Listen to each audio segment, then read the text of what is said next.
Hey everyone, welcome back. This is Emma here with Jake. Hi, friends. Today we'll talk about tricky up phrases.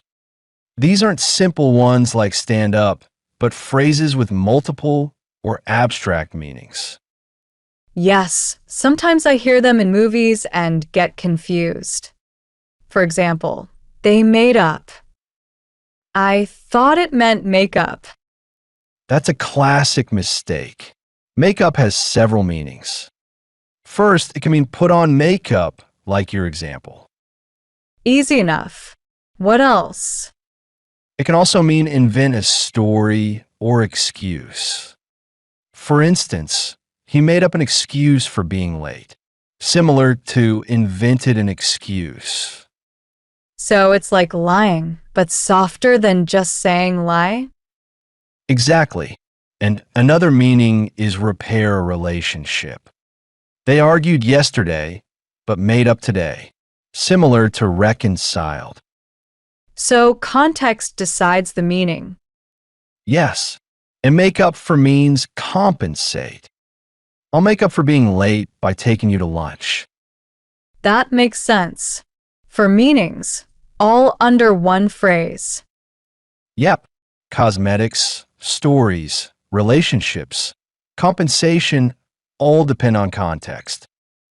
Okay, our next phrase is break up. I know it usually means couples ending their relationship. That's right. They broke up last month. Similar to they ended their relationship. Can it mean other things too? Yes, it can mean split into smaller parts. For example, the teacher broke up the fight in the hallway. Similar to separated them or stopped the fight.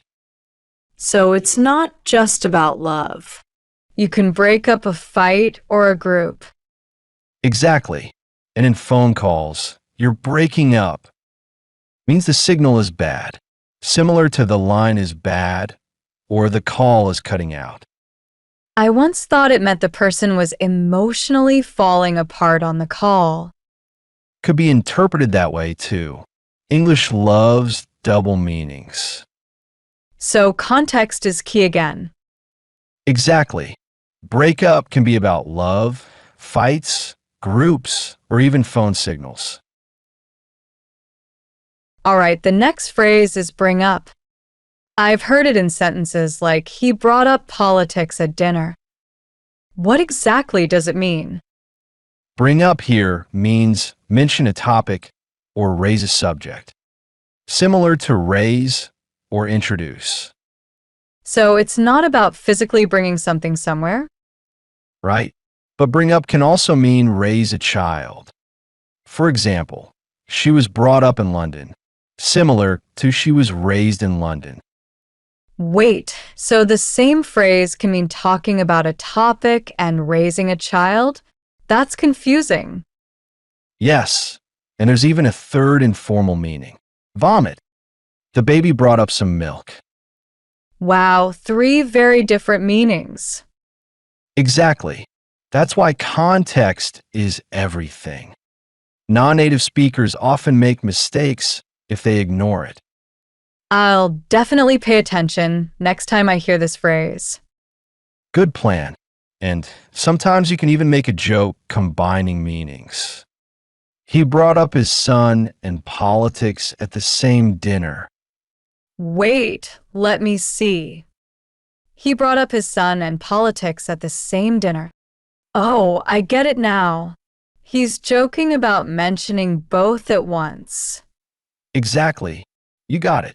Context makes it funny. Okay, next one is blow up. I've heard it in movies and songs, but it seems to have many meanings. Right. First, it can mean explode. For example, the old building blew up, similar to went off or exploded. That's literal, easy to imagine. What else? Another common meaning is become very angry. He blew up when he saw the mess, similar to lost his temper. So it can be emotional too, not just literal explosions. Exactly. And in casual conversation, blow up can also mean suddenly become popular. The video blew up online, similar to went viral. Wow, three very different meanings again. Yep, and context tells you which one. Misusing it can be funny or confusing for learners. So if someone says the video blew up, they don't mean it literally exploded? Exactly. You can imagine the people online exploding with excitement. All right, the next phrases are mess up and screw up. I know they both mean making a mistake, right? Yes, generally. I messed up the report, or I screwed up the meeting. Both mean you made a mistake, but there's a difference. What kind of difference? Mess up is more casual. You can use it for small mistakes or things that got a bit messy. I messed up my desk this morning means I made it untidy. And screw up? Screw up is stronger and more serious. I really screwed up the project feels heavier. You can also use it humorously. I screwed up my cooking so badly. The smoke alarm went off. That paints a funny picture. And both can also mean messing with plans or systems. He messed up the schedule versus he screwed up the schedule. Same idea, different tone. So casual mistakes equals mess up. Serious mistakes equals screw up and context matters. Exactly. And non-native speakers often mix them up, especially when talking about work or life disasters. Okay, next phrase is set up. I've seen it in sentences like, I set up a meeting, but I'm not sure about all the meanings. You're right. Set up can mean arrange or organize something. For example, I set up a party for my friend, similar to organized or planned. So it's about preparation and planning. Got it. Yes, and it can also mean install equipment or furniture.